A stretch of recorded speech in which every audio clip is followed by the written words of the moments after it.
जय श्री कृष्णा। सर्वदेवमयी, सर्वतीर्थमयी, सर्वलोकहितेशिणी, सर्व पापनाशिनी, सर्व पितृतारिणी, सर्व मोक्ष फल प्रदायिनी, मुक्तिदायिनी गौ माता की जय। श्री गिरिराज धरण की जय, श्री वल्लभाधीश की जय, अपने अपने गुरुदेव की जय, अपने अपने पितृदेव की जय। सुरूपा बहुरूपाश विश्वरूपाश मातरः, गावो मामुपतिष्ठन्ति मिति नित्यं प्रकीर्तये। नमो गोभ्यः श्रीमतीभ्यः सौरभेभ्य एव च, नमो ब्रह्मसुताभ्यश्च पवित्राभ्यो नमो नमः। सर्व गौ माताओं, पृथ्वी पर विराजमान गौ माताओं, गौलोक पर विराजमान गौ माताओं ने अपना कोटि कोटि वंदन। एमना आशीर्वाद सदैव आपने प्राप्त थता रहे। सर्व गौ माताओं सेवा आपणे करता रहीए। गौ माताना श्रीअंग में 33 कोटि देवता सदैव विराजमान रहे छे अने गौ माताना श्री चरणों में 68 कोटि तीर्थ सदैव विराजमान होय छे। तो गौ माताना दर्शन करवा मात्रथी, गौ माताने स्पर्श करवाथी, गौ मातानुं पूजन अर्चन करवाथी 33 कोटि देवताओं ने अपनी आराधना, अपनी पूजा पहुंचे छे अने 68 कोटि तीर्थों में आपणे पूजा करी तेवुं मानवामां आवे छे। अत्यारे खूब सुंदर श्राद्धना दिवसों चाली रह्या छे। पोताना पितृओने प्रसन्न करवानो समय चाली रह्यो छे। आ 16 दिवस एवा छे कि लगभग दरेक मनुष्य, दरेक व्यक्ति एवो विचार करे छे, एवो मनमा भाव धारण करे छे कि मारा जे सर्व पितृओ छे, मारा माता पिता, एमना पिता, एमना पिता, एमना भाईओ, एमना बधा कुटुंबो, एमना संबंधीजनो, जेटला पण आपणा मित्र पितृ होय, कोई पण सखाओ होय, सखीओ, कोई पण जे देव थई गया छे, जे हवे पितृ बनी गया छे, जे हवे पितृलोकमां निवास करे छे, तो बधा व्यक्तिओना मनमा एवो भाव होय के ए पितृओनी प्रसन्नता कई प्रकारे थाय। भाव तो छे, एमां ना नथी, केम के भाव न होय तो अमासने दिवसे पितृओने जल रेडवा न जाय, जल पीवડાવવા व्यक्तिओ न जाय। भाव छे, श्रद्धा पण छे, तो चूक थाय छे क्यां? આપણે જોયું હોય કેટલા ભાવવાળા હોય, પિતૃઓનું શ્રાદ્ધ તર્પણ વિધિ કરતા હોય, પિતૃપક્ષમાં ખૂબ દાન ધર્મ કરતા હોય, બ્રાહ્મણોને દક્ષિણા આપતા હોય, ઘણા ધર્મ કર્મના કાર્ય કરતા હોય, પોતે પણ એવી દિનચર્યામાં રહેતા હોય, સુંદર પાઠ પૂજા કરે છે, સેવા કરે છે, પ્રભુની સેવા કરે છે, મંદિરોમાં જાય છે, ગૌશાળાઓ પણ જાય છે, તો ચૂક રહી ક્યાં જાય છે? બધું કરવા ઉપરાંત પણ કંઈ ને કંઈ એવું બાકી શું રહી જાય છે કે આપણા પિતૃઓની પ્રસન્નતાની પ્રાપ્તિ આપણને થતી નથી? કેમ કે કંઈક બાકી રહી જાય છે તો આપણને એવો આભાસ થાય છે કે પિતૃઓ હજુ અપ્રસન્ન છે। આપણે આપણી કુંડળી ક્યાંય જોવડાવીએ, જ્યોતિષને જોવડાવીએ, જ્યોતિષમાં આપણે માનતા હોઈએ ત્યારે લગભગ 80% લોકો, 80% લોકો જ્યોતિષ માને એમાં વધુ માનતા હોય છે। તો અલગ અલગ સ્થાન પર જઈને કુંડલી बनवावी, કુંડલી કઢવાવી, નામ સાથે, અને એમાં શું દોષો છે, એનું નિવારણ શું છે, એ બધું જાણવા માટે બહુ ઉત્સુક હોય છે। તો એમાંથી સૌથી કોમન દોષ, સૌથી સામાન્ય દોષ અત્યારે જે લગભગ બધાને એકવાર સાંભળવા મળ્યું હશે એ છે પિતૃદોષ। બધાના જીવનમાં તો એક દોષ ન હોય ને, એવું તો શક્ય નથી। મનમાં એવો વિચાર તો આવે ને, બધાના જીવનમાં એક સરખો દોષ થોડી હોય। બધાનું જીવન અલગ છે, કુંડળી અલગ છે, બધાના કર્મ અલગ છે, બધાના કર્મ જુદા જુદા છે। બધાની અનુભૂતિઓ જુદી જુદી છે, બધાનો ધર્મ જુદો જુદો છે, બધાની દિનચર્યા જુદી જુદી છે, પરંતુ બધાની કુંડળીમાં એક દોષ એ સામાન્ય કઈ પ્રકારે છે? કેમ કે અત્યારે પેઢીઓ બદલાઈ રહી છે. અત્યારની જે યુવા પેઢી છે એ અત્યારે એમના મગજમાં કંઈક અલગ જ અને જુદા વિચારો ચાલી રહ્યા છે. તો એટલા માટે એ વિચારો છે એ બધા સામાન્ય થઈ ગયા છે, એક સરખા થઈ ગયા છે. તો એટલા માટે આ દોષ આપણને સામાન્યપણે લગભગ બધાના સ્થાન પર બધાને એકવાર સાંભળવા મળ્યું હશે, કોઈને કોઈ કીધું હશે, કહ્યું હશે. તો હવે આ ખરેખર પિતૃદોષ એ શું છે અને એ પિતૃદોષ લાગવાના કારણો કયા કયા છે? મનમાં એવા ઘણીવાર વિચાર આવે કે કોઈ અમને એવું કહેવા વાળું હોય કે આ કારણેથી તમને પિતૃદોષ લાગે છે. બધા કહી દે છે કે પિતૃદોષ છે, એનો આ વિધિ કરાવો, એની આ નિવારણ છે, અને એ સત્ય પણ હોય છે. આપણા મનમાં જેવો ભાવ હોય એવી આપણે જો કોઈ વિધિ કરાવીએ, યજ્ઞ કરાવીએ, તેનું આપણને ફલ પ્રદાન થાય છે, એ શક્ય પણ છે. તો પરંતુ બધું કરવા છતાં પણ આ પિતૃદોષ આપણને લાગે છે કેમ? એ દોષ ન કરવા છતાં પણ આપણે એ દોષના અપરાધી કેમ બની જઈએ છીએ? એવું કહેવામાં આવે ને કે એક વ્યક્તિ કોઈ અપરાધ કરી રહ્યો છે, હવે એ અપરાધ આપણે કરી રહ્યા નથી, પરંતુ એ અપરાધને આપણે જોઈ રહ્યા છીએ એટલે આપણે દ્રષ્ટિદોષ પણ લાગે છે. એ અપરાધ વિશે આપણે ઉચ્ચારણ કરી રહ્યા છીએ તો આપણને મુખરતા દોષ પણ લાગે છે. તો એ દ્રષ્ટિદોષ અને મુખરતા દોષનો પણ વ્યક્તિ ક્યાંક ને ક્યાંક ભાગી બને છે. કંઈ કર્યું નથી, સુંદર પોતે ઠાકોરજીની ભગવાનની સેવા કરે છે, મંદિરે જાય છે, ગૌશાળા જાય છે, પિતૃ પક્ષ આવે ત્યારે પિતૃઓ માટે ઘણો દાન ધર્મ કરે છે, કંઈ કર્યું નથી, પરંતુ અન્ય વ્યક્તિઓને જોવે છે અને એના વિશે પોતાના મુખમાંથી ઉચ્ચારણ પણ કરે છે. તો એટલા માટે આપણા જીવન, અત્યારે આપણું જીવન ખરેખર બદલાઈ રહ્યું છે.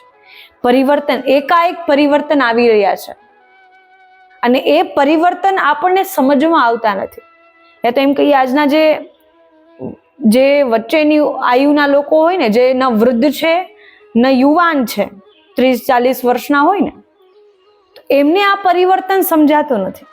જે અત્યારે આપણી આસપાસ પરિવર્તન આવી રહ્યો છે યુવાનોમાં, વૃદ્ધોમાં, અને એ ક્યાંક ને ક્યાંક એ અસમંજસમાં આપણા માતા પિતા હોઈ શકે, કોઈ પણ હોઈ શકે, ક્યાંક ને ક્યાંક એવા અપરાધ એમનાથી થઈ જાય છે, એમનાથી એવા દોષ થઈ જાય છે, કેમ કે નાનપણથી એવા સંઘર્ષ કરતા આવે છે. આપણને જેટલી સુખ સુવિધાઓ પ્રાપ્ત થઈ છે એટલી એમને નથી થઈ. તો હવે એ લોકો એટલા સંઘર્ષમય જીવન જીવતા આવે છે કે એ લોકો હવે આપણી વાતને, આપણા વિચારોને સમજી શકતા નથી, યુવાનોના વિચારોને સમજી શકતા નથી. અને આજનો યુવા એમ સમજે છે અમારા માતા પિતા અમને સમજતા નથી, પરંતુ એમની સંઘર્ષમય એમનું જીવન જ એવું રહ્યું છે કે હવે એમની સમજણ શક્તિ પૂર્ણ થઈ ગઈ છે. હવે એ કોઈ નવો પરિવર્તન પોતાના જીવનમાં સ્વીકારી શકતા નથી. એટલા માટે ક્યાંક ને ક્યાંક આપણને એવું લાગે કે આપણને સમજી રહ્યા નથી, પરંતુ ખરેખર એ સમજવાનો ઘણો પ્રયાસ કરી રહ્યા છે. એ સમજી રહ્યા છે કે આજ શું બધા બાળકો પર, યુવાનો પર શું વીતી રહ્યું હોય. ક્યારેક દુઃખ આવે, અનેક પ્રકારના દુઃખ હોય, ભણવાનું હોય, શિક્ષા પ્રાપ્ત કરવાની હોય, નોકરીનું દુઃખ હોય, ધંધાનું દુઃખ હોય, અનેક પ્રકારના દુઃખ હોય, એ બધું સમજી રહ્યા છે. તો આ બધું અસમંજસ કઈ પ્રકારે પ્રગટ થાય છે? જ્યારે મનમાં એકબીજા પ્રત્યેનો પ્રેમ નષ્ટ થતો જાય છે ત્યારે. કેમ કે પિતૃદોષ ત્યારે જ આપણને લાગે છે જ્યારે આપણા ભીતરનો, આપણા માની લઈએ ઘરમાં 5 વ્યક્તિઓ રહે છે, 6 વ્યક્તિઓ રહે છે, એ ઘરના લોકો વચ્ચે જે કોઈ પણ સંબંધ છે, પ્રેમ સંબંધ છે, લાગણીનો સંબંધ છે, જો મતભેદ હોય ને તો ચાલે, તેમાં કોઈ વાંધો નથી, તેમાં કોઈ બહુ મોટી વાત પણ નથી. પણ મનભેદ જ્યારે આવી જાય છે ને ત્યારે સદૈવ એકબીજાના મનથી બધા જુદા થતા જાય છે. ત્યારે સમજવું કે આપણા પિતૃઓ અપ્રસન્ન છે. મતભેદ અને મનભેદમાં શું તફાવત છે? મતભેદ અર્થાત કે મને લાલ રંગની વસ્તુ જોઈએ છે, તારે કેસરી રંગની વસ્તુ જોઈએ છે. આપને કેસરી રંગ પસંદ છે, મને લાલ રંગ પસંદ છે. મને લાલ રંગ બહુ પ્રિય છે. ઉદાહરણ આપણે લઈએ તો એ મતભેદ થયો કે બંનેનું મત જુદું જુદું છે. અચ્છા, પેલાને કોઈ પેલો રંગ ગમે છે, બીજાને કોઈ બીજો રંગ ગમે છે, વાંધો નહીં. પરંતુ જ્યારે મનભેદ આવી જાય ને કે મને વ્યક્તિ જ ગમતો નથી, ત્યારે મુશ્કેલીઓ પ્રગટ થાય છે. એમ તો બહુ આપણે લાંબા વિચાર કરીએ તો બહુ અત્યારે જેવું ચાલી રહ્યું છે તે ખૂબ લાંબો સત્સંગ થઈ શકે છે. તો પિતૃદોષના કારણો, તેમાંથી સૌ પ્રથમ કારણ છે કે આપણા પિતૃઓનો ઉપહાસ આપણે આપણા મુખથી જ કરીએ છીએ. આપણા પિતૃઓનો આપણે ઉપેક્ષા કરીએ છીએ. અર્થાત કે અમે કાગડાઓને ભોજન કરાવવામાં માનતા નથી. અમે માનતા નથી કે ગૌગ્રાસ આપવાથી જ પિતૃઓને ભોજન પહોંચે છે. અમે માનતા નથી કે શ્વાનને ભોજન કરાવવાથી જ પિતૃઓને ભોજન પહોંચે છે. અમે નથી માનતા કે વાંદરાઓને ભોજન કરાવીએ, ઘણા સ્થાન પર વાંદરાઓનું પણ નામ છે, વાનરોને ભોજન કરાવીએ અને પિતૃઓ સુધી ભોજન પહોંચે છે. અમે આ બધું નથી માનતા. આ બધું ખોટું છે. શ્રાદ્ધ જેવી કોઈ વસ્તુ જ હોતી નથી. પિતૃ પક્ષ જેવો, પિતૃ કોઈ તર્પણ જેવી વિધિ જ કોઈ હોતી નથી. અમે આ બધામાં માનતા નથી. અમે મોડર્ન છીએ, અમે આધુનિક છીએ. જ્યારે આ પ્રકારના વિચારો આજના યુવામાં પ્રગટ થાય છે ત્યારે સમજવું કે એમના ઘરમાં, લોકોમાં તો નહીં પરંતુ એમના ઘરમાં પિતૃદોષ છે. ત્યારે પિતૃઓ રૂષ્ટ થાય છે કે પિતૃઓ છે એ વાતને જ આપ નકારી રહ્યા છો. પિતૃઓ આપણા મધ્યમાં ઉપસ્થિત રહેવાના છે. આ 16 દિવસના શ્રાદ્ધમાં પિતૃઓ આવીને ભોજન કરવાના છે, એ વાતને જ આપ નકારી રહ્યા છો.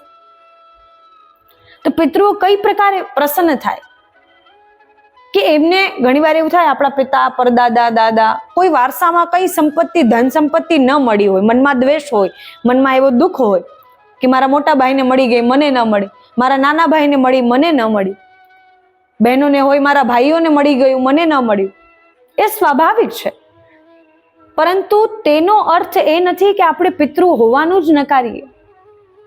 એમને ધન સંપત્તિ વારસામાં ન આપી તો શું થયું? એમના ગુણ, એમનો વૈભવ, એમનો યશ, એમનું નામ એ તો આપના વારસામાં આવ્યું છે ને. કોનો પુત્ર છે ભાઈ? પેલા વ્યક્તિનો પુત્ર છે, જેને અમારું ખૂબ સારું કર્યું છે, જેને અમારી ખૂબ મદદ કરી છે, જેને અમારી સેવા કરી છે, જે ગૌઓનો સેવક હતો, જે વૃદ્ધોનો સેવક હતો, દરેક વડીલોની સેવા કરી છે. નામ તો આપણા ભાગમાં આવ્યું ને. તો એટલા માટે જ્યારે ધન સંપત્તિ ન મળે ત્યારે દુઃખી ન થવું. ધન સંપત્તિ જ્યારે ન મળે પિતૃઓ તરફથી, દાદા તરફથી, પરદાદા તરફથી, પિતા તરફથી, ત્યારે સદૈવ એમની જે ધરોહર છે ને એની માંગણી કરવી. માણસો, વ્યક્તિઓ ધરોહર અર્થાત જે ધન સંપત્તિ આદિ જે સાચવીને રાખી હોય તેને સમજે છે, પરંતુ દરેક મનુષ્યની ધરોહર એમના ઠાકોરજી છે, એમની સેવ્ય સ્વરૂપ છે. હવે એ ઠાકોરજી હોઈ શકે, જેની પણ સેવા કરતા હોય, માતાજી હોઈ શકે, ભગવાન હોઈ શકે, કોઈ અન્ય પ્રભુ હોઈ શકે. પ્રભુનું સ્વરૂપ એક છે, પરંતુ અનેક રૂપાય, અનેક રૂપોમાં, અનેક અવસ્થામાં, અનેક, જેમ કે બાલ્યાવસ્થા હોય, કિશોરાવસ્થા હોય, વૃદ્ધાવસ્થા હોય, અનેક રૂપમાં, અનેક અવસ્થામાં, અનેક ભાવ સાથે, અનેક લોકોના મધ્યમાં પ્રભુ બિરાજમાન હોય છે.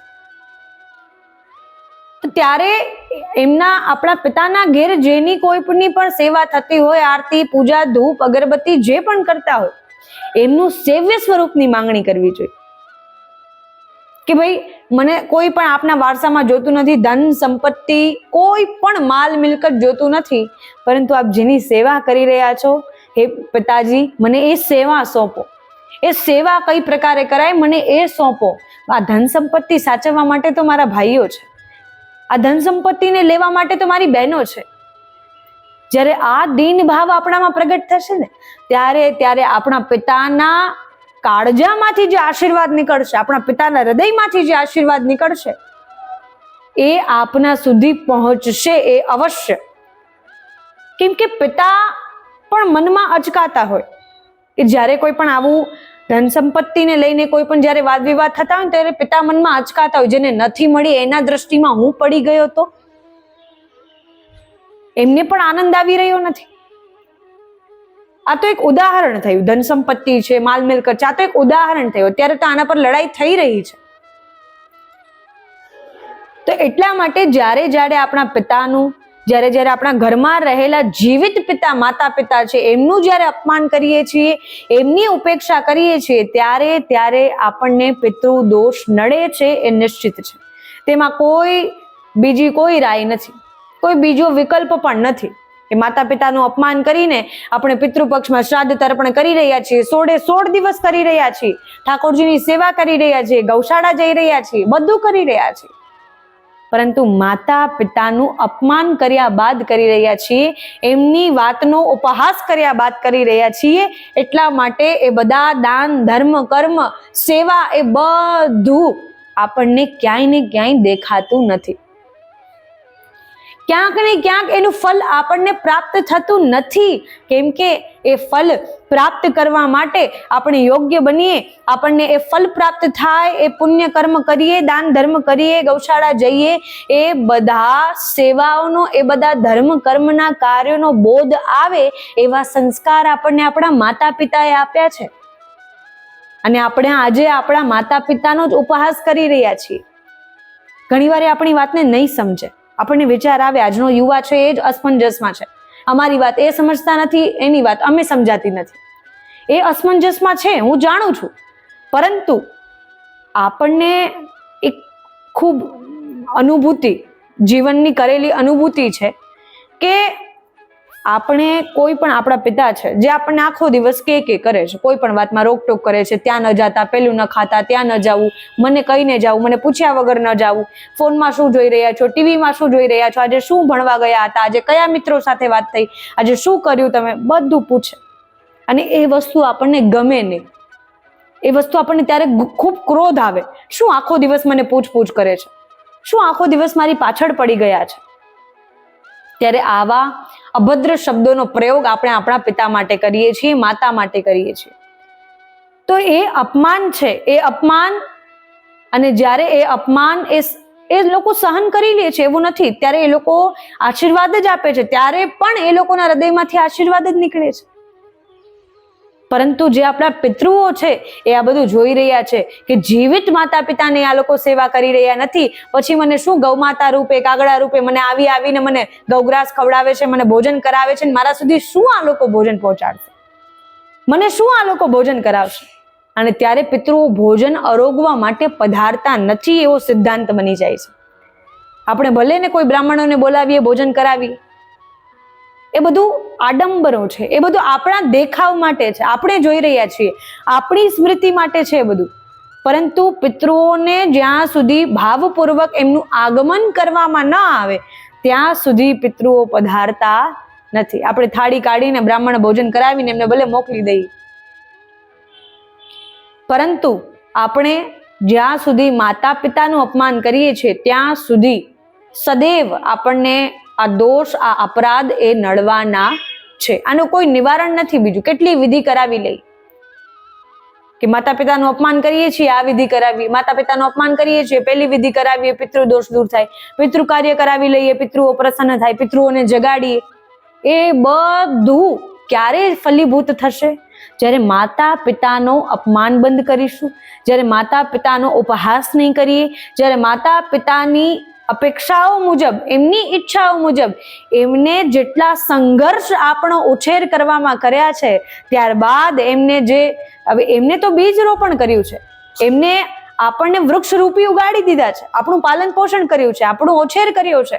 હવે આપણા તરફથી એમને મીઠા ફળ ક્યારે મળે એ આપણા પર નિર્ભર છે. એમને આપણને સંઘર્ષથી, કર્તવ્યતાથી આપણું પાલન પોષણ કર્યું છે. એ વાત આજે આપણે વિસ્મરણ કરી ગયા છીએ, એ આપણને સ્મરણમાં નથી. આધુનિકતા આવી ગઈ ને, સુખ સુવિધાઓ મળવા લાગી, એટલા માટે આપણે ભૂલી ગયા. આપણા પિતા આપણને એક પ્રશ્ન કરે તો પણ આપણને ક્રોધ આવી જાય. એ ન હોવું જોઈએ, એવું ન હોવું જોઈએ. ઘણીવાર આપણા કોઈ પણ જે અતિ જ્ઞાની હોય ને, અતિ સંઘર્ષ જેને કરેલો હોય, એનું થોડુંક મગજ આપણે જોઈએ ને કે ઘણીવાર એકને એક વાત આપણને 4 વાર પૂછે, એકને એક વાત આપણને 4 વાર કહે. આપણા પિતા હોય, માતા હોય, દાદા હોય, દાદી હોય, કોઈ પણ આપણા ઘરમાં વડીલ હોય, આપણાથી મોટા હોય, એ સદૈવ ક્યારેક ક્યારેક આપણે એવું જોયું હોય અને આપણને ત્યારે ક્રોધ આવી જાય, શું એકને એક વાત 4 વાર કહો છો, મને સમજાઈ ગયું એક વાતમાં. પરંતુ એમની એકને એક વાત પણ આપણે 5 વાર સાંભળવી. યદિ આપણને સંસ્કાર જોઈએ છે, યદિ આપણને વિવેકની પ્રાપ્તિ કરવી છે, યદિ આપણને બુદ્ધિની પ્રાપ્તિ કરવી છે, યદિ આપણે ઈચ્છીએ છીએ કે આપણા જીવનમાં સુખ, સમૃદ્ધિ અને શાંતિ બની રહે, સાત્વિક ઉર્જાની પ્રાપ્તિ થાય, દરેક દોષ, દરેક અપરાધથી વિમુખ રહીએ, આવી ઈચ્છા યદિ આપણે રાખીએ છીએ તો આપણા વડીલો, માતા, પિતા, દાદા, દાદી બધાની આપણે એમ કહી શકીએ સામાન્યથી સામાન્ય વાત પણ એમના મુખેથી 10 વાર વાત સાંભળેલી હશે ને તો પણ 11મી વાર સાંભળવાનું રાખો. તમને પ્રસન્નતા થશે, આનંદ આવશે. ખરેખર કહું છું, આપને આનંદ થશે. જ્યારે 10 આપણે સામાન્ય વાત સાંભળીશું ને, શું ખબર 11મી વાત એવી નીકળી જાય કે જે આપણે કોઈ પણ મુશ્કેલ પરિસ્થિતિમાં હોય ને તો એક વાક્ય પણ આપણું જીવન બદલી નાખે છે. કોઈ પણ પ્રકારની પરિસ્થિતિમાં હોય, એક વાક્ય એ આપણું જીવન બદલવાની તાકાત ધરાવે છે. જીવન પરિવર્તિત કરવાની તાકાત એ વડીલોનું એક વાક્ય ધરાવે છે. પરંતુ એ એક વાક્ય એમના મુખમાંથી કાઢવા માટે આપણે પહેલા 10 સામાન્ય વાક્યને સાંભળવા જોઈશે. ત્યારબાદ આપણને એવી સુસંસ્કૃતિ પ્રાપ્ત થાય છે જેનો આપણે ક્યારેય વિચાર કર્યો ન હોય. તો આ જ પ્રકારે પિતૃદોષનું પહેલું કારણ છે માતા પિતાનો ઉપહાસ અને પિતૃઓનો ઉપહાસ. એ કારણે આપણને પિતૃદોષ લાગે છે, એ કારણે આપણને પિતૃઓ લગતો અપરાધ લાગે છે, કંઈ ન કરવા છતાં હોવા. આપણને વિચાર આવે કંઈ કરતા નથી, તો આજથી જ મનમાં નિશ્ચય કરીએ, મનમાં નિર્ણય ધારણ કરીએ કે આજથી હું મારા માતા પિતા, મારા વડીલો, ઘરના વડીલો હોય, મારા પિતૃઓ હોય, મારા પૂર્વજો હોય, કોઈનો પણ ઉપહાસ હું નહીં કરું. કોઈના પ્રત્યે અપમાનજનક શબ્દ, કોઈના પ્રત્યે અભદ્ર શબ્દનો ક્યારેય પ્રયોગ કરીશ. એટલો સંકલ્પ લેવા માત્રથી આપણા જીવનમાં આપણને પરિવર્તન થતું દેખાશે. પિતૃઓ તત્કાલ પ્રસન્ન થશે. ઓલું કહેવામાં આવે ને કે જ્યારે વડીલો જીવતા હોય તો આપણે એમને જલનું પણ પૂછતા નથી, પાણીનું પૂછતા નથી, અને જ્યારે ચાલ્યા જાય ત્યારે અનેક બ્રાહ્મણોને બોલાવીને ખીર, પૂરી, હલવા ન જાણે શું આપણે એમને 56 ભોગ કરાવીએ છીએ. ત્યારે પિતા એ આપણાથી પ્રસન્ન થાય કે અપ્રસન્ન થાય? ત્યારે આપણા વડીલો કોઈ પણ હોય એ અપ્રસન્ન થાય કે પ્રસન્ન થાય? કે જ્યારે જીવતા હતા ત્યારે જલનો એક લોટો પણ અમને પીવડાવ્યો નહીં, અને હવે અમે છીએ નહીં તો કાગડાના રૂપમાં આવીને અમને શોધે છે, અમને ગૌમાતામાં શોધે છે, અમને વાનરોમાં શોધે છે, શ્વાનમાં શોધે છે. ત્યારે એ પણ ત્યાં બેસીને ખરેખર એમને દુઃખ થાય છે, એમને પીડા પહોંચે છે.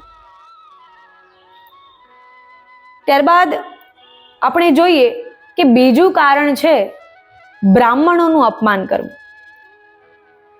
બ્રાહ્મણોનું આપણા ઘરે જે ભોજન કરવા આવે છે, કેમ કે બ્રાહ્મણોમાં એવી શક્તિ, એવી તાકાત છે કે એ શ્રાદ્ધનું ભોજન પણ પચાવી શકે છે.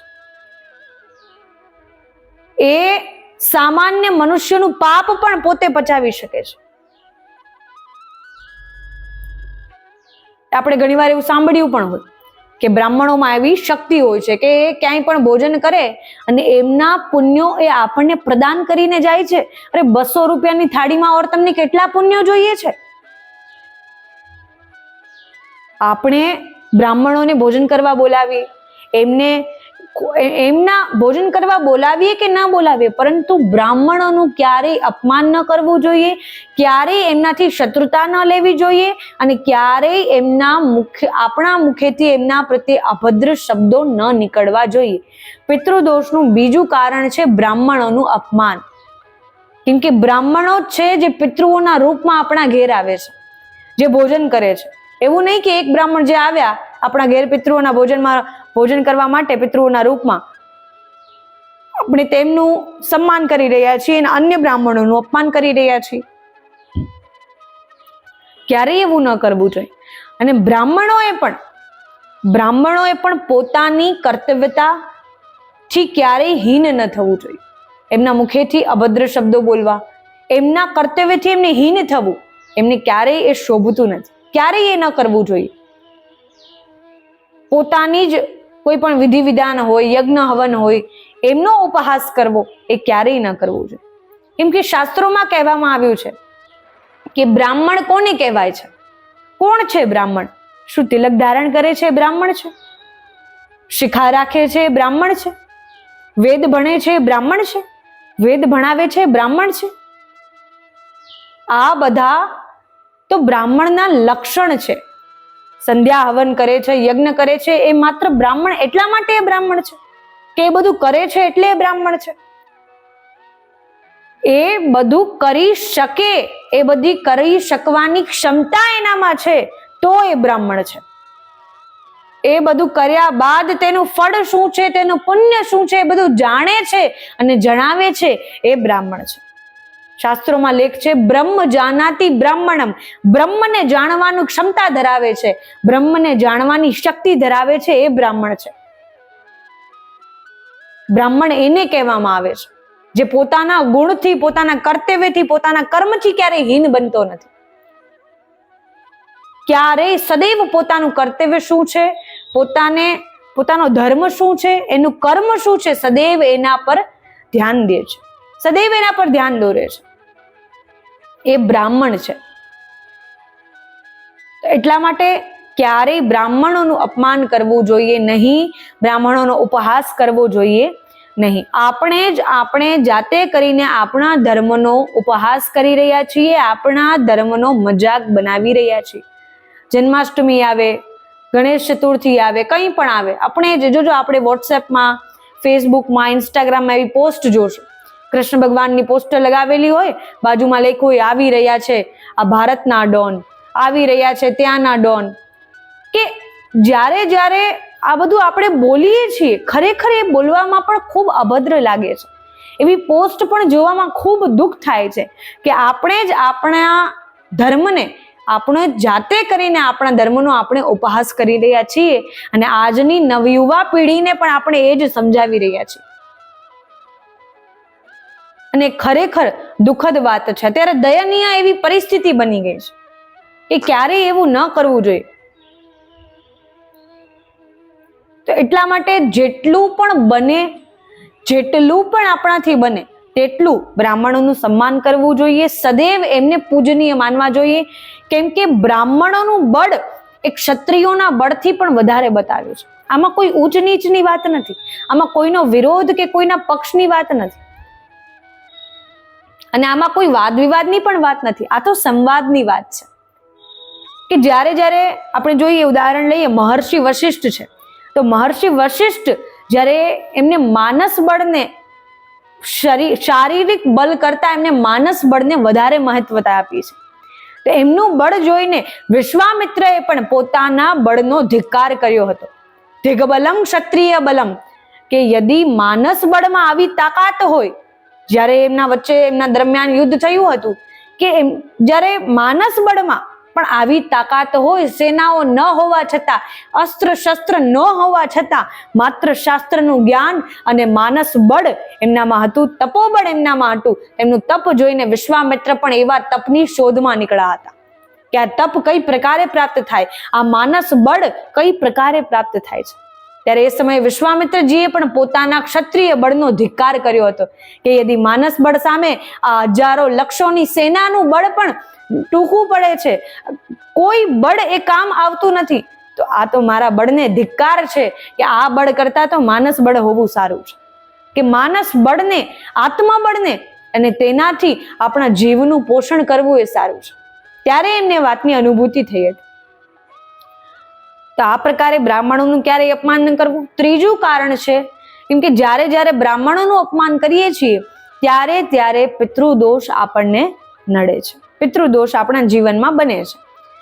ત્રીજું કારણ છે અંતિમ સંસ્કાર યોગ્ય રીતે ન કરવો. શાસ્ત્રો આધારે, પુરાણો આધારે યોગ્ય પ્રકારથી તિથિઓ, તારીખ, પંચાંગ તે બધું જોઈને અંતિમ સંસ્કાર જ્યારે નથી કરવામાં આવતો ત્યારે પિતૃઓ અપ્રસન્ન રહે છે, એમનો અંતિમ સંસ્કાર અપૂર્ણ રહે છે, ત્યારે પિતૃઓને પ્રેત યોનિ પ્રાપ્ત થાય છે. અંતિમ સંસ્કાર યોગ્ય રીતે કરવો, અર્થાત કે જે દિવસે જે થતું હોય એ જ દિવસે કરવાનું છે. ખરેખર એવા ઉદાહરણો જોયા છે કે જે 5મા દિવસે જે દિવસ અંતિમ દિન હોય, જે દિવસ કોઈનું અવસાન થયું હોય, જે દિવસ જે દેવ પામ્યા હોય, તેમના 5મા દિવસે એ વરસી વાળવા માટે લોકો બ્રાહ્મણો પાસે જાય છે કે અમારે આ 5 દિવસ થયા છે, મારી પાસે સમય નથી, બધા નોકરી ધંધા વાળા છે, બધાને જવું હોય, કોઈને આવવાનો સમય ન હોય તો આ વરસી વાળી દો. 12 દિવસ પણ પોતાના પિતૃઓને, પોતાના જેમનું અવસાન થયું છે 12 દિવસ સુધી એ ઘરમાં એમની આત્મા હોય એવું માનવામાં આવે છે. તો 12 દિવસ સુધી પણ એમને ભોજન કરાવી શકતા નથી. તો આવામાં એમની અંતિમ સંસ્કાર વિધિ, અંત્યેષ્ટિ વિધિ એ અપૂર્ણ જ રહેવાની છે. આ તો એક ઉદાહરણ છે કે 5મા દિવસે વરસી વાળવી. કોઈ કહે 7મા દિવસે 12મું કરી લઈએ, કોઈ કહે 5મા દિવસે 10મું કરી લઈએ. એવા ઉદાહરણો આપણે જોયા છે. એવા ઉદાહરણો આપણે ઘણા આપણી સમક્ષ જોયા છે. અને ઘણા એવા પોતાને બ્રાહ્મણ કહેવાતા ખરેખર આ બધા ઘણીવાર આ વિધિ કરી પણ આપે છે. કેમ કે કરી આપતા હોય તો લોકો એ લઈને જાય છે ને, એવા પ્રશ્નો લઈને જાય છે ને. ઘણા ખરા, બધાની આમાં વાત આવતી નથી અને આમાં કોઈ પણ પ્રકારના વિરોધની વાત આવતી. આ સત્ય એક વાસ્તવિકતા છે કે જે કરે છે એને કરવું પણ ન જોઈએ, એને શાસ્ત્ર પુરાણ એમને સમજાવવા જોઈએ. એવા ઘણા આપણે યુટ્યુબમાં, ઇન્સ્ટાગ્રામમાં ઘણા વિડીયો પણ આપણે વાયરલ થયેલા જોયા હોય કે એમની પાસે, બ્રાહ્મણો પાસે એવા લોકો ગયા છે કે અમારે આ દિવસે આ વિધિ કરી આપો, આ દિવસે આ વિધિ કરી આપો, જબકી થાતી નથી. શાસ્ત્રોક્ત અનુસાર, પુરાણો અનુસાર એ વસ્તુ એ દિવસે એ વિધિ થતી નથી, તો પણ વ્યક્તિઓ જાય છે.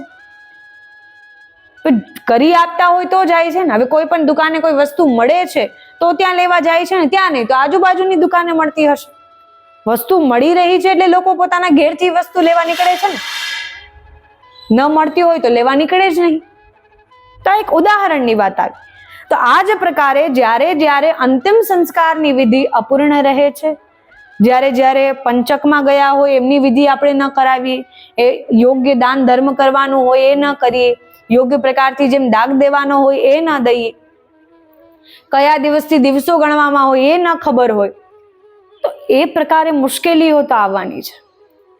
અને જ્યારે અંતિમ સંસ્કાર અપૂર્ણ રહે છે ત્યારે આપણા પિતૃઓને આપણે જ જાતે કરીને પ્રેત યોનિ પ્રાપ્ત કરાવીએ છીએ. અને પ્રેત યોનિમાં પોતાની અપૂર્ણ ઈચ્છાઓને લઈને ભટકતા રહે છે અને આપણને દુઃખ આપે છે, કષ્ટ આપે છે. કેમ કે ત્યારે એ પણ કષ્ટ ભોગવી રહ્યા છે, ત્યારે એ પણ દુઃખ ભોગવી રહ્યા છે. એમાં એમનો કોઈ અપરાધ નથી, એમાં એમનો કોઈ દોષ નથી. એ તો આપણા પિતૃઓ છે, એમને વિચાર કરવો જોઈએ. આપણને દુઃખ ન આપે એ તો આપણા વડીલો હતા, પરંતુ આપે એકવાર વિચાર કર્યો. હવે આપણે જઈએ છીએ તો આપણે મનમાં એવો વિચાર આવે કે જ્યારે આપણે એવો વિચાર કરતા નથી તો પિતૃઓથી કઈ અપેક્ષા રાખીએ કે એ આપણા માટે દાન ધર્મ કર્યા બાદ આપણને ફલ પ્રદાન કરવાની ઈચ્છા રાખે. જ્યારે બ્રાહ્મણોનો આપણે ઉપહાસ કરી દેતા હોઈએ છીએ, એવા બ્રાહ્મણો કે જે આપણા ઘેર ભોજન કરીને જાય છે, ત્યારે આપણને દરેક પ્રકારનું સુખ, સમૃદ્ધિ, કલ્યાણ થાય તેવા આશીર્વાદ આપીને જાય છે. એક થાળી ભોજનમાં આપણે કેટલા આશીર્વાદ જોઈએ છે. એ એવું કલ્યાણ થાય, મંગલ થાય, સદૈવ એવા આશીર્વાદ આપીને જાય છે. ત્યારબાદ આપણને ઓર શું જોઈએ છે? પરંતુ આપણે એમનું અપમાન કરી દઈએ છીએ. એમના અપમાનથી પિતૃ અપ્રસન્ન થાય છે. ત્યારબાદ એમની અંતિમ સંસ્કાર વિધિ આપણે અપૂર્ણ રાખીએ છીએ. ત્યારબાદ એ પ્રેત યોનિમાં ભટકે છે, દુઃખ ભોગવે છે, પીડા ભોગવે છે, કષ્ટ ભોગવે છે. અનેક સંબંધીઓને ત્યાં અનેક રૂપમાં જાય છે કે અમારું સારું કરો, અમને ત્યારે પીડા થઈ રહી છે, અમને ત્યારે કષ્ટ પહોંચી રહ્યો છે. ઘણીવાર એમને વિસ્મરણ થઈ જાય છે. પરંતુ આપણી સ્મૃતિ માટે આ બધું દાન ધર્મ કર્મ ચાલી રહ્યું છે, એમની સ્મૃતિ માટે નહીં. તો આપણે સ્મૃતિમાં લાવવું પડશે, આપણે સ્મરણમાં લાવવું પડશે કે આ બધું કેમ ચાલી રહ્યું છે, આ બધું શું કામ ચાલી રહ્યું છે. અને ત્યારબાદ એમાં જ કારણો આવે છે કે શ્રાદ્ધ પક્ષમાં આપણે શ્રાદ્ધ ન કરતા હોય, મનમાં વિચારીએ કે ગયા છીએ ત્યાં અસ્થિઓ પધરાવી દીધી, શ્રાદ્ધ કરવાની આવશ્યકતા નથી. આને આપણે જરૂરિયાત સમજીએ છીએ. આને આપણું કર્તવ્ય જ્યારે આપણે સમજીશું ને ત્યારે કોઈને આપણને કહેવાની આવશ્યકતા નથી કે પોતાના પિતૃઓનું શ્રાદ્ધ કર્મ કરો, પોતાના પિતૃઓને પ્રસન્ન કરો. આને આપણે આવશ્યકતા અને જરૂરિયાત સમજીએ છીએ. જ્યારે આપણને એમ લાગશે ને કે આપણું કર્તવ્ય છે, એમને આપણને જન્મ દીધો છે, એમના ગુણ કર્મ એમના વૈભવ આપણને પ્રાપ્ત થયા છે, એમનું નામ આપણને પ્રાપ્ત થયું છે, ત્યારે આપણું કર્તવ્ય સમજીને આ કરવા લાગીશું. અત્યારે આપણે જરૂરિયાત સમજીએ છીએ. શ્રાદ્ધની જરૂરિયાત શું છે? શ્રાદ્ધ કર્મ કરવાની આવશ્યકતા શું છે? પિંડદાન કરવાની આવશ્યકતા શું છે?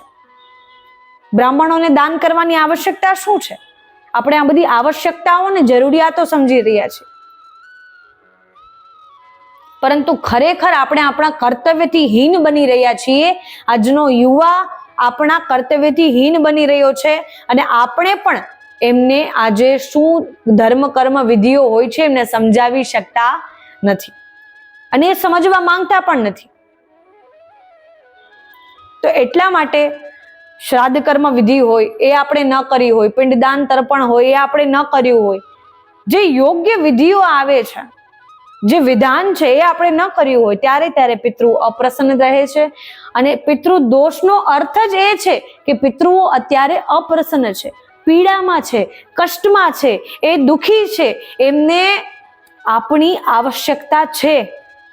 આપણે એમના માટે કંઈક કરીએ, ધાર્મિક અનુષ્ઠાન કરીએ, ધાર્મિક ક્રિયાઓ કરીએ, એમને આવશ્યકતા છે. આજના યુવાને આપણે કહીએ ગૌગ્રાસ આપવાથી આપણા પિતૃઓને ભોજન પહોંચે છે, આજનો યુવા નહીં માને. કેમ કે એ મોટી મોટી સ્કૂલોમાં ભણી રહ્યા છે, કોલેજોમાં ભણી રહ્યા છે, યુનિવર્સિટીઓમાં ભણી રહ્યા છે, પરદેશમાં જઈને વિદેશમાં જઈને ભણી રહ્યા છે. એમને આ બધી વાતો એ જૂની વાતો લાગે છે કે આ બધું જૂની વાતો છે, જૂના જમાનાની, જૂના વ્યક્તિઓની વાતો છે. પરંતુ ખરેખર ઘણી ખરી વાતો એ આપણા જીવનમાં આપણે ગ્રહણ કરવા જેવી છે. બધી વાતો ગ્રહણ ન કરો. ઘણીવાર વડીલો આપણને બીજી વાતો પણ કરતા હોય, પરંતુ એમની 5 વાત સાંભળ્યા બાદ આપણે જ્યારે શાંતિથી સાંભળીએ, મનથી સાંભળીએ, કંઈક જ્ઞાન પ્રાપ્ત કરવાની ઈચ્છાથી સાંભળીએ, કંઈક સંસ્કાર પ્રાપ્ત કરવાની ભાવનાથી સાંભળીએ, કંઈક શીખવાની ભાવનાથી સાંભળીએ ને તો 6ઠ્ઠી વાત એવી સુંદર નીકળશે જેનાથી આપણને કંઈક નવું શીખવા મળશે. પરંતુ એના માટે આપણે પહેલી 5 વાત સાંભળવી પડશે અને એને આપણા મગજમાંથી કાઢી નાખવાની. અગર આપણા મતલબની નથી તો કાઢી નાખવાની.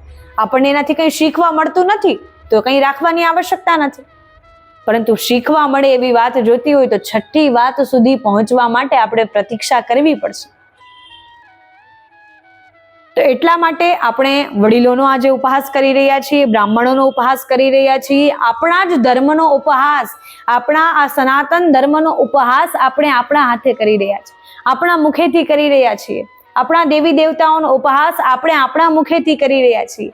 તો આ બધું જઈને એક સ્થાન પર અટકે છે, એ છે પિતૃદોષ. કેમ કે આ બધું કરી કોણ રહ્યું છે? આપણા જે પિતૃઓ છે એમના સંતાન. એ આપણા માની લઈએ પરદાદા છે, એ દુઃખી છે, એ અત્યારે અપ્રસન્ન છે, આપણને જાણ થઈ, એમના પિતા, એમનો પુત્ર અને એમના પુત્રો. જ્યારે આ બધું જ્યારે આપણે જોઈએ છીએ ત્યારે આ બધા મળીને જ્યારે દેવી દેવતાઓને બધો ઉપહાસ કરે છે તો દુઃખી એ થાય છે, એ દુઃખી થાય છે, એ કષ્ટમાં આવે છે. તો એટલા માટે આપણે અત્યારે ખૂબ સમજવાની આવશ્યકતા આવી ગઈ છે.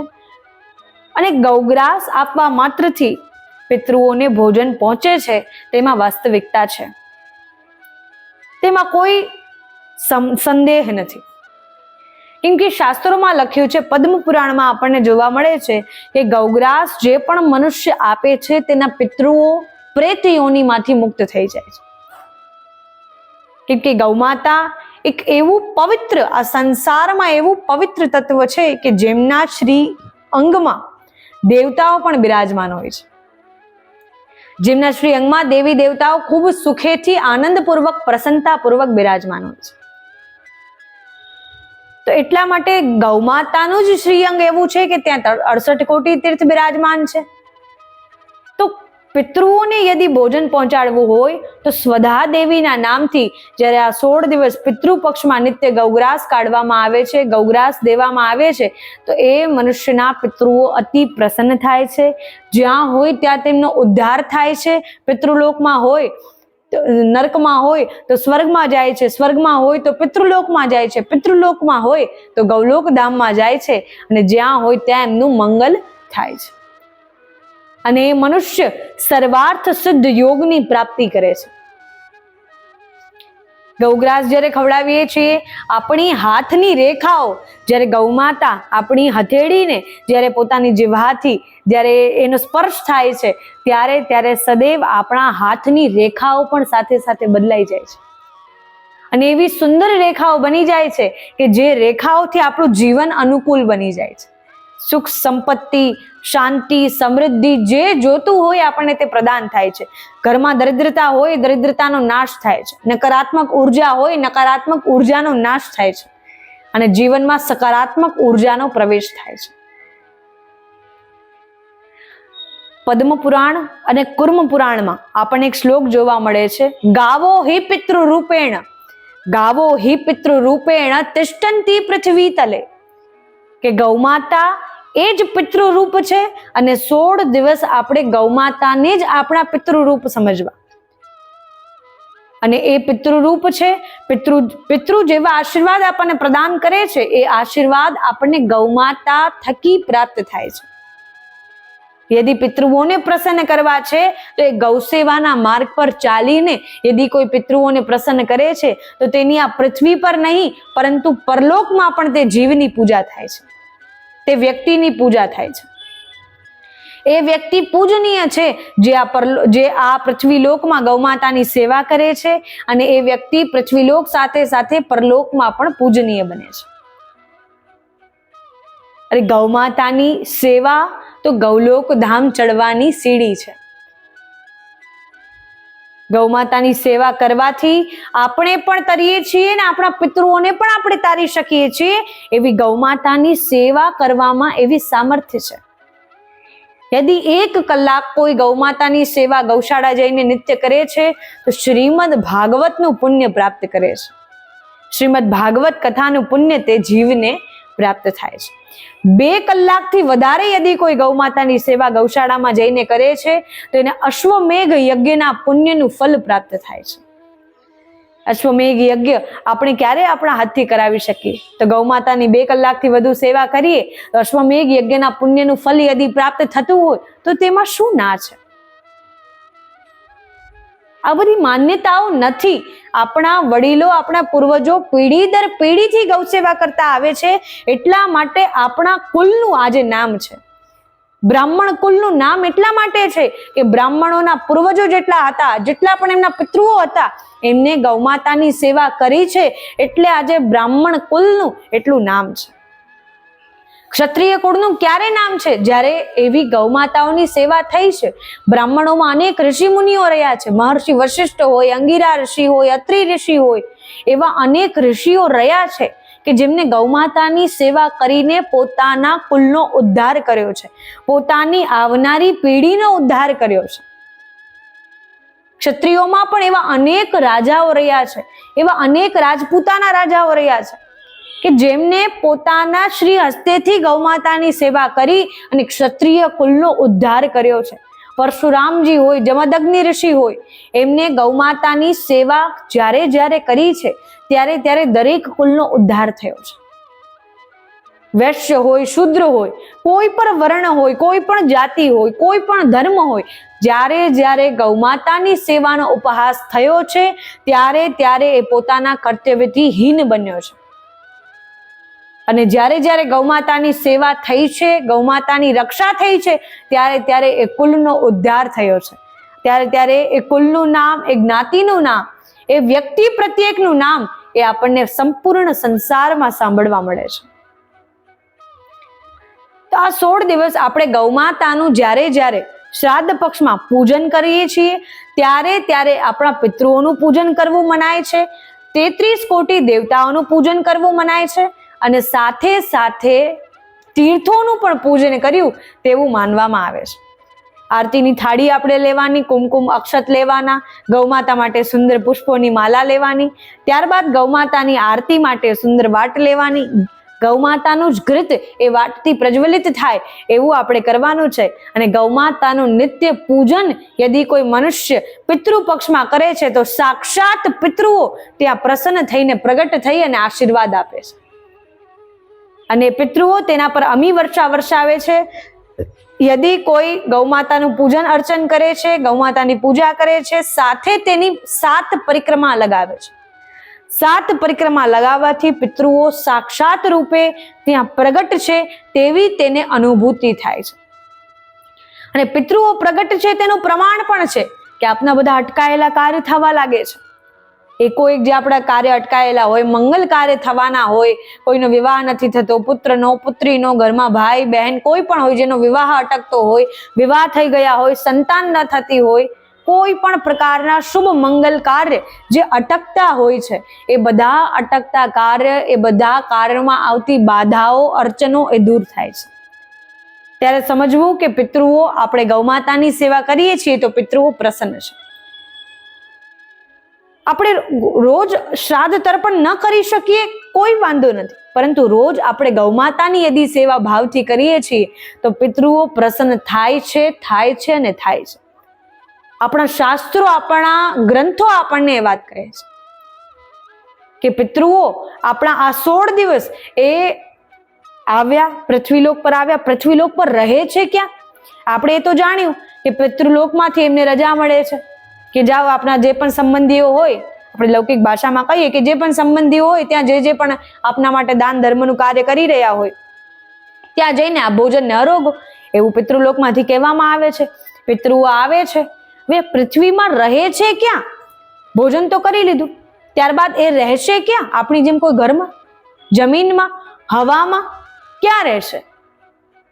ત્યારે કહેવામાં આવે છે, આપણા વડીલો પણ આપણે કહેતા ત્યારે સાંભળ્યું છે કે પિતૃઓ ત્યારે આ 16 દિવસ ગૌમાતાના શ્રી અંગમાં રહે છે.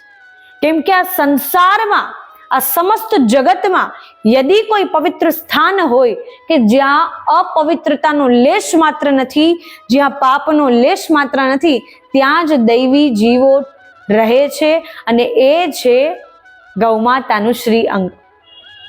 ત્યાં દેવતાઓ રહે છે અને એ છે ગૌમાતાનું શ્રી અંગ. જ્યાં આપણા પિતૃઓ 16 દિવસ પિતૃ પક્ષમાં શ્રાદ્ધના દિવસોમાં નિવાસ કરે છે એ છે ગૌમાતાનું શ્રી અંગ. કેમ કે ગૌમાતાનું શ્રી અંગ તો એટલું પાવન છે કે ઋષિ મુનિઓને, દેવતાઓને, તીર્થોને ધારણ કરનારું છે. તીર્થોને, દેવતાઓને અને ઋષિ મુનિઓને સ્થાન આપનારું છે. ત્યારે પિતૃઓને પણ આ 16 દિવસ માટે સ્થાન આપે છે. તો એ કહેવામાં આવે છે કે આ 16 દિવસ યદિ કોઈ જીવ ગૌમાતાની સેવા ભાવથી કરે છે, સેવા 3 પ્રકારથી કરવામાં આવે છે: તનથી, મનથી અને ધનથી. તનથી નથી થતી, મનથી કરો. તન મન બંને કામ નથી કરતું, ધનથી કરો. જ્યાં જે પણ પ્રકારે આપણાથી સેવા કરવામાં આવે તો એ સેવા સાક્ષાત આપણને સહસ્ત્ર ગણા પુણ્યોની પ્રાપ્તિ કરાવનારું બને છે. કેમ કે આપણે પિતૃઓની સેવા કરી, 33 કોટી દેવતાઓની સેવા કરી અને સાથે 68 કોટી તીર્થની પણ સેવા કરી, તો એ પ્રકારે સહસ્ત્ર કોટી તીર્થોનું આપણને પુણ્ય પ્રાપ્ત થાય છે. સહસ્ત્ર પ્રકારનું પુણ્ય એ જીવ આ 16 દિવસમાં પ્રાપ્ત કરી શકે છે. અને એમ કહી શકીએ કે આ 16 દિવસ શ્રાદ્ધના છે, પરંતુ જેટલું પુણ્ય અર્જિત કરી શકીએ એટલું પુણ્ય અર્જિત કરવાના પડશે. તો હવે ગૌમાતાને ગૌગ્રાસ આપવો કઈ રીતે? ગૌગ્રાસ માટે આપણને ગૌમાતા દેખાતા નથી, તો આપ ગૌમાતાની ગૌશાળામાં જઈને ગૌમાતાને ગૌગ્રાસ આપી શકો છો. ત્યાં પિતૃઓની સેવાના ભાવથી ગૌમાતાની સેવા કરી શકો છો. અને આપને ભાવ થાય તો અમે જે 16 દિવસનો સંકલ્પ ધારણ કર્યો છે તેમાં પણ આપ ગૌમાતા માટે મદદ કરી શકો છો. તેમાં પણ આપ ગૌમાતા માટે ભોજનની, અન્નની વ્યવસ્થાઓ કરાવી શકો છો. આપનો જેવો પણ ભાવ થાય. તો આ પ્રકારે જે પણ જીવ ગૌમાતાનું પૂજન નિત્ય કરે છે, પિતૃઓનું પૂજન થાય છે અને ત્યારે પિતૃઓની પ્રસન્નતાની પણ પ્રાપ્તિ થાય છે. એમ કે ગાવો હિ પિતૃ રૂપેણ, કે ગૌમાતા જ એ પિતૃ રૂપમાં આપણને દર્શન આપે છે. અને ગૌમાતામાં યદિ આપણે આપણા પિતૃઓનો દર્શન કરવાનો પ્રયાસ કરીએ તો આપણને આપણા પિતૃઓના દર્શન થાય છે. ત્યારબાદ આપણા બધા અટકાયેલા કામ એ પૂર્ણ બને છે. આપણી આવનારી બધી ઈચ્છાઓ, મનોકામનાઓ છે એ બધી પૂર્ણ થાય છે. જે પણ લક્ષ્ય પ્રાપ્ત કરવામાં, સફળતા પ્રાપ્ત કરવામાં આપણે મહેનત કરી રહ્યા છીએ, એ બધી મહેનત આપણા જીવનમાં આપણને સાર્થક બનાવે છે. આપણને જે પ્રાપ્ત કરવું હોય એ સિદ્ધ કરાવે છે. તો પ્રાચીન સમયમાં માનગઢ નામક ગામમાં એક હીરાબા કરીને બા રહેતા હતા. બા બહુ દુખી હતા. બાને સંતાન 4 હતી. 4 એમના બાળકો છે. એમના યુવાન બાળકો છે જેમના વિવાહ થઈ ગયા છે. તેમને ત્યાં પણ નાના નાના બાળકો છે. તો 4 પુત્રો પરદેશમાં રહે છે અને અહીંયા હીરાબા એકલા રહે છે. એમના જે દાદા કહી શકીએ એ હવે છે નથી, રહ્યા નથી, એ ગોલોકવાસ પામ્યા છે. તો હવે ત્યાં એકલા રહે અને નિત્ય પુત્રોની પ્રતીક્ષામાં રહે કે એક ને એક દિવસ મારા પુત્રો જરૂર આવશે. મને પૂરો વિશ્વાસ છે, મારા પ્રભુ પર પૂરો વિશ્વાસ છે. એ ભગવાન પર વિશ્વાસ ખૂબ હતો. એમનો પ્રભુ પર એમનો ખૂબ વિશ્વાસ. મુરલીધરજીની ભક્ત હતા. મુરલીધરજીની સેવા કરતા હતા અને મુરલીધરજીના ભક્ત હતા. પાસે ગામમાં એક મંદિર હતું, ત્યાં એમની સેવા કરતા હતા. હવે જે વખતથી દાદા એમની સાથે હતા, એ દાદા એમની સાથે જ્યારે રહેતા હતા ત્યારે એમની પાસે એક ગૌમાતા એમના ગામડેથી અહીંયા એમની પાસે રહેવા માટે આવી. કે જ્યારે એમના ગામડાનું જે ઘર મકાન હોય એ વેચી નાખ્યું હોય, તો ત્યાં એક ગાય હોય, તેમનું ધ્યાન રાખવા વાળું કોઈ હતું નહીં, તો ત્યાં તેમને પોતે લઈને આવ્યા હતા. એમની સેવા કરી રહ્યા છે ખૂબ ભાવપૂર્વક. તો ત્યારથી દાદાનો એવો સંકલ્પ હતો કે હું ન રહું તો તું મારા વતી સેવા કરજો. બાએ કહ્યું, ના, હું તમારા વતી સેવા કરીશ. મને ખબર છે આપનો કેવો આ ગૌમાતામાં ભાવ છે, હું આપના વતી સેવા કરીશ. એ ગૈયાનું નામ હતું દુલારી ગૈયા. એમને ખૂબ પ્રેમથી, લાડથી રાખતા હતા. હવે એક બા હતા, એ કરીને કેટલી સેવા કરી લે. એક ગૌદોહન કરે એમાં પણ 2 થી 3 કલાક એમને જતી હતી, વધારે જ જતી હશે. વૃદ્ધ હતા અને એ જ ગૌદુગ્ધનું પાન કરતા હતા, એ જ દૂધ પોતે પી લેતા હતા. હવે આ ઉંમરે વેચમાં પણ ક્યાં જાય? તેમને જે પણ કંઈ થતું હતું, જે પણ નાનું મોટું એમનાથી ઘરકામ થતું હતું, આજુબાજુના કોઈ પડોશીઓનું કામ થતું હતું, એ કરીને એને એમના પાસે જે કંઈ પણ ભોજન આવી જતું એ કરી લેતા હતા. બીજું તો કંઈ એમને આવશ્યકતા હતી ને, એવા આધુનિક હતા નહીં કે એમને સુખ સુવિધાઓ જોઈએ. પહેલાના જે વડીલો હતા એ તો લાઇટ પંખા વગર રહેતા હતા. લાઇટ પંખા તો હમણાં આવ્યા. આપણને તો એસી વિના ન ચાલે, પરંતુ એ તો એવી સુખ સુવિધાઓ વગર પણ, એવી દુવિધાઓમાં પણ, એવા સંઘર્ષોમાં પણ એમના દરમિયાન એટલો પ્રેમ હતો. કેમ કે ત્યારે સુખ સુવિધાઓ નહોતી અને પ્રેમ હતો. અત્યારે પ્રેમ નથી, પરંતુ સુખ સુવિધાઓ એટલી છે કે જેની કોઈ અછત નથી. તો એટલા માટે પહેલા રહેવા માટે કોઈ સ્વભાવ જાણવાની આવશ્યકતા ન હતી, કોઈ સુખ સુવિધાઓ ન જોતી હતી, કેટલું કમાય છે એ ખબર ન હતી, પરંતુ એક પ્રેમ અને એક લાગણી એવી હતી કે એકબીજા વગર જમતા પણ નહીં. બા દાદા હતા જે વૃદ્ધ હતા, એકબીજા વગર જમતા પણ નહીં. અને હવે આજે દાદા રહ્યા નથી તો એમના વગર એમને જમવું પણ મુશ્કેલ લાગે છે. અને જ્યારે પરદેશથી એમનો એક દીકરો એક વખત આવ્યો, એમની નાની પુત્રી હતી, એમને લઈને આવ્યો, એમની પત્ની ને બધા આવ્યા. અને જ્યારે આવ્યા ત્યારે એમના જે હીરાબા હતા એમને કહ્યું કે તારા પિતાનું હમણાં શ્રાદ્ધ આવે છે, તો આવ્યો છે તો શ્રાદ્ધ તર્પણ કરાવતો જાને, કે બાકી 3 છે તો પરદેશમાં છે, એમને મારે કેમ કરીને બોલાવે. અને આ પણ જે દીકરો હતો એ પોતાના નોકરીના કામ માટે અહીંયા આવ્યો હતો, ધંધાના કામ માટે કંઈ ને કંઈ કાર્ય હોય એટલે ફરતા રહે, તો મુસાફરી થતી રહે, તો અહીંયા આવ્યો હતો. એની પત્નીને એની નાની દીકરી તો કહે કે આવ્યો છો તો તું શ્રાદ્ધ તર્પણ કરાવતો જા. હવે ત્યાં પુત્ર કહે કે હવે ક્યાં તું મને શ્રાદ્ધ તર્પણમાં નાખે છે? પિતા છે એમને ઘણી બધાની સેવા કરી છે, એમને ઘણા બધાના આશીર્વાદ લાગ્યા છે, અત્યારે જ્યાં છે ત્યાં સુખી હશે, શ્રાદ્ધ તર્પણ કરવાની કોઈ આવશ્યકતા નથી. આજે આપણે ઘરમાં જે દુલારી ગયા છે ને તેમને રોજ ગૌગ્રાસ દઈ દેજો. એવું ખૂબ કંટાળીને અને એવી ભાષામાં એમને કહ્યું. અને જ્યારે એમની માતાને એમને આ વાત કરી ત્યારે એમની માતાને ખૂબ દુઃખ થયું કે જ્યારે અમારો પુત્ર નાનો હતો ત્યારે એમને જે જોઈતું હતું એ અમે લાવીને દેતા હતા. અમારામાં ત્રેવડ ન હતી, અમારામાં એવી ક્ષમતા ન હતી, તો રાત દિવસ એક કરીને અમે એટલી મહેનત કરતા હતા અને ત્યારબાદ એને રમકડું લાવીને દેતા હતા. એને જે બજારના જે પણ રમકડા પર એને હાથ ધર્યો એ રમકડું અમે લાવીને એના ખોળામાં મૂક્યું છે. અને આ એ જ અમારો દીકરો છે જે મૃત્યુ બાદ પણ પોતાના પિતાને શ્રાદ્ધ તર્પણ પિંડદાન કરીને ભોજન કરાવવા માંગતો નથી.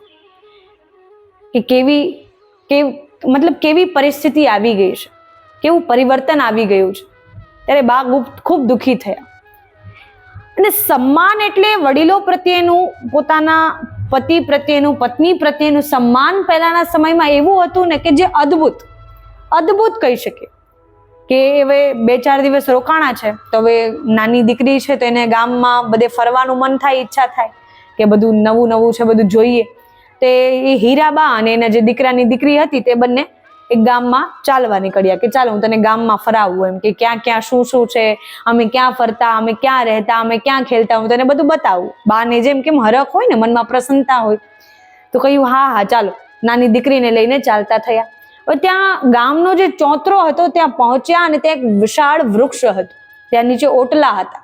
ત્યાં બધા વૃદ્ધો બેસીને, પ્રાચીન સમયમાં જ્યારે આપણે જોઈએ, આપણે કઈ ચિત્રોમાં વગેરેમાં જોયું, તો ત્યાં ઓટલે બેસીને સમી સાંજ હોય અને ત્યાં ખૂબ વાર્તાલાપ કરતા, સત્સંગ કીર્તન કરતા હતા. એવું જ હતું. અને જ્યારે એ ચોતરા પાસે બા પહોંચ્યા ત્યારે બાએ માથે ઓઢી લીધું. અને ત્યારે એમની જે દીકરાની દીકરી હતી, એમની પૌત્રી, એમને પૂછે છે, અરે બા, અહીંયા તો કોઈ છે નહીં, આ વૃક્ષ નીચે ઓટલા પર તો કોઈ બેઠો નથી, કોઈ વડીલ હોય, કોઈ આપના કોઈ સંબંધીઓ હોય, અને ત્યારે આપ માથે ઓઢો તો સમજાય પણ ખરી. 10 વર્ષની હશે પુત્રી, તેટલું પૂછી શકતી હતી. તેને પૂછ્યું, એને સમજાણ નહીં, બાએ કેમ અચાનક માથે ઓઢી લીધું. તેનો ઓઢણો જે હતો, ઓઢણી, એમને માથે ઓઢી અને ત્યાંથી ચાલવા લાગ્યા. માથે એટલે આપણે કહી શકીએ કાયદેસરનું ઘૂંઘટ જે કાઢીએ ને, એ ઓઢ્યું. આગળ ચાલવા લાગ્યા. ત્યારે બા બોલ્યા કે જો આ તને ઓટલો દેખાય છે ને? કહે હા. તો કે ઓટલામાં છે ને તારા દાદા બેસતા હતા, તો એટલા માટે જે તારા દાદા ત્યાં બેસતા હતા ને, તો આજે પણ મને એવી અનુભૂતિ થાય છે કે તારા દાદા ત્યાં જ બેઠા છે અને એમની સામે ક્યારેય હું ખુલ્લા માથે ગઈ નથી. તો એટલા માટે મારા મનમાં તો એ જ છે કે આજે પણ એ ત્યાં બેઠા છે, કોઈને સત્સંગ કરી રહ્યા છે, કોઈને 2 વાર્તા સંભળાવી રહ્યા છે, કોઈની કઈ મદદ કરી રહ્યા છે. મારા મનમાં તો આજે એ જ અનુભૂતિ છે. અને ખરેખર આ જ્યારે સાંભળીએ ને ત્યારે આપણા રૂવાડા ઊભા થઈ જાય કે જે દાદા અત્યારે જીવિત નથી, તેમના માટે એ બા તેવી અનુભૂતિ કરીને તેમના માટે ઓઢણી ઓઢી રહ્યા છે. ખરેખર આ પ્રશંસનીય છે. પહેલાના સમયમાં જે માન, સન્માન, પ્રેમ એકબીજા પ્રત્યે હતો એ અદ્ભુત હતો. તો આ પ્રકારે ત્યાંથી ઘેર ગયા. હવે શ્રાદ્ધ તર્પણનો દિવસ આવ્યો અને એ દીકરો તે દિવસથી ત્યાંથી ચાલ્યો ગયો. શ્રાદ્ધ તર્પણ થયું નહીં. બ્રાહ્મણોને બોલાવીને એકલી કઈ રીતે, એ બા છે, વૃદ્ધ છે, એકલા કઈ રીતે કરે? તો દીકરો ને એની વહુ ને બધા તો ત્યાંથી ચાલ્યા ગયા છે. પોતાના જે ગામ રહેતા હતા પરદેશમાં, ત્યાં ચાલ્યા ગયા. કામથી આવ્યા હતા 3-4 દિવસ માટે. ત્યારે એ બાએ મનમાં ભાવ ધારણ કર્યો. ઘરમાં ભીતર જઈ બધી રસોઈ ઘર પવિત્ર કરી, શુભ, બધું સુંદર, બધું સુવ્યવસ્થિત કરી દીધું, બધે પોતનું કર્યું. અને ગૌમાતા જે દુલારી ગયા એમને ત્યાં હતી, એમનું ગોબર લઈ આવ્યા અને રસોઈ ઘરમાં બધે ગોબરનો ચોકા કરી દીધો. પહેલાના સમયના લોકો તો ગોબરનો ચોકા કરીને ત્યારબાદ રસોઈ કરતા હતા કે રસોઈમાં, દ્રવ્યમાં, અનાજમાં જે કોઈ પણ વિષાણુઓ હોય તે નષ્ટ થઈ જાય અને તેના જે ગુણ છે એ ગુણ અમારામાં આવે. એ ભોજનનો જે સાત્વિક પ્રકાર છે, સાત્વિક વૃત્તિ છે, એ અમારામાં આવે.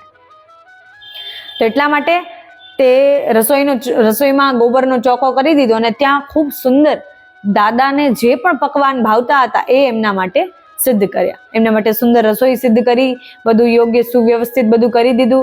એમના માટે થાળ સાજ્યો અને એ થાળ લઈને આંગણામાં જે દુલારી ગૈયા બાંધેલી છે ત્યાં દુલારી ગૈયાને પાસે જઈને રાખી લીધી.